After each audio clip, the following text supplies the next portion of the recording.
Now, the interesting thing about a product like this, like the Tascam 2488, is that at this price point, many people who have bought the unit may not have even had that much experience in recording.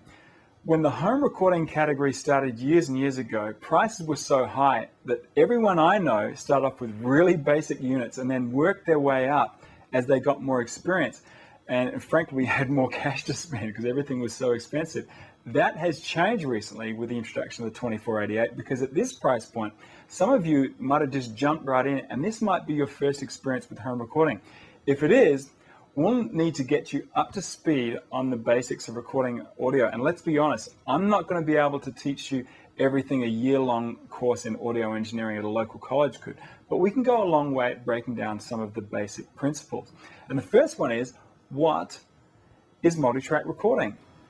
The 2488 can record a drum track, then you can lay down a bass track on top of that, then a guitar track, then horns, and so on. Because each recording was done at a different time, you're free to play all the parts yourself if you like, or you can have someone come in and overdub a part a month after you recorded all your other parts down.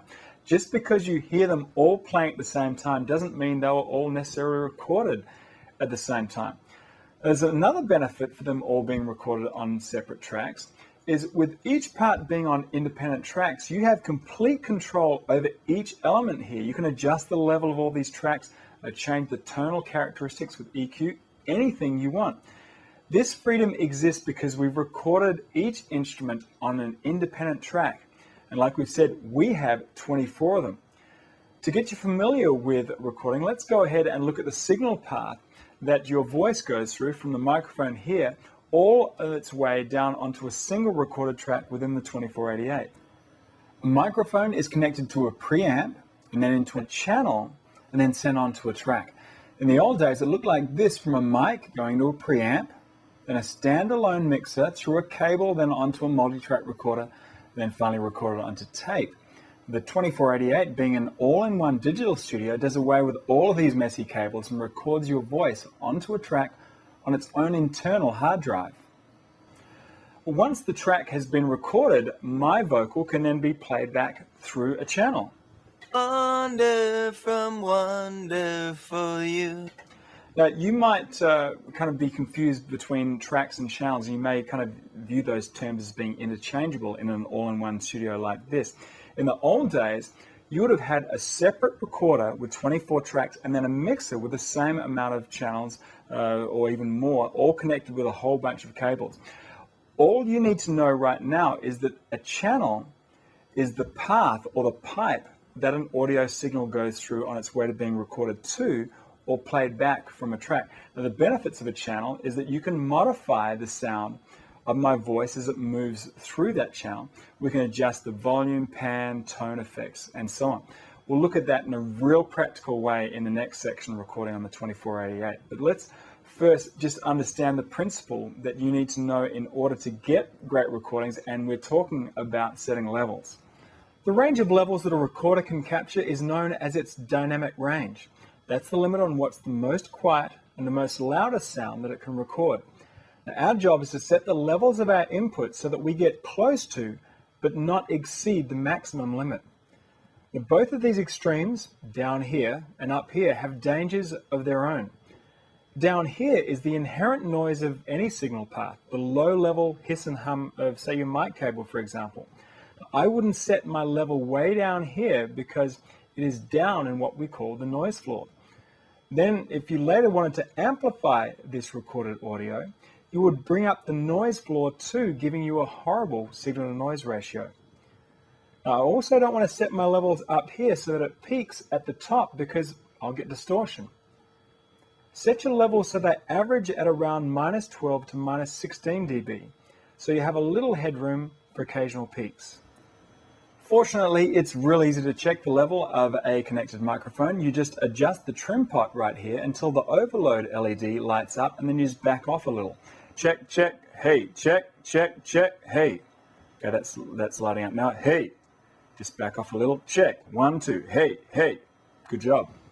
Setting levels it's really important because if you set them too low, you'll need to boost them up later on your signal chain, bringing up the noise floor as well, giving you a noisy recording.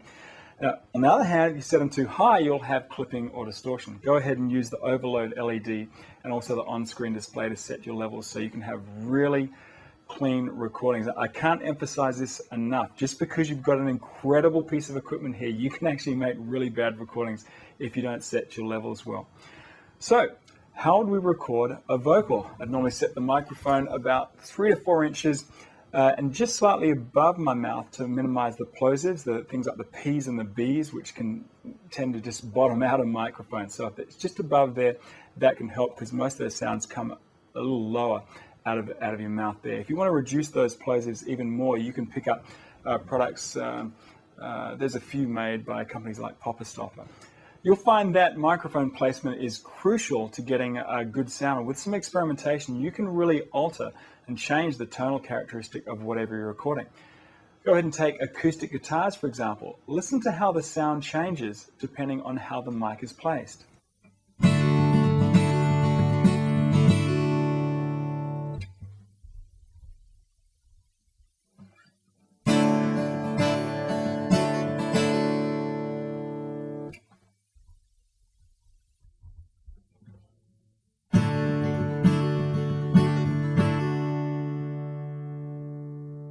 Miking amps is the same principle. You might want to place the microphone at the center of the speaker cone and listen to what happens when you turn the mic a little off axis. There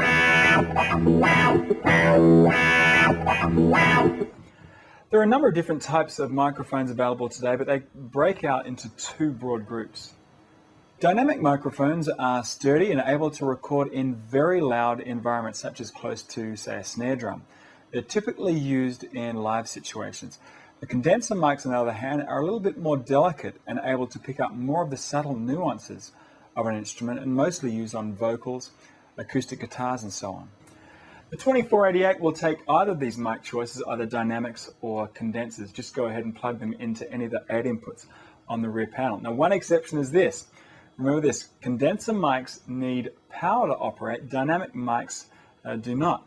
Now, condenser mics like this one here will need to get that power from someplace, and it could come from an internal battery pack. Some of these guys will need, say, a 9-volt or a AA battery, or you may need to lug one of these power packs around, or you can use the 2488's built-in phantom power.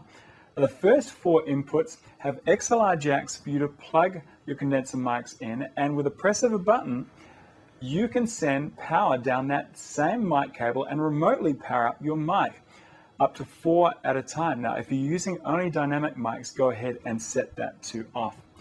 Now, if you're not sure what you have as far as mics concerned, go ahead and check the literature that came with your microphone or contact your mic's manufacturer. Okay, we've learned a little about using microphones, setting levels, and so on. Let's get our feet wet with our first recording.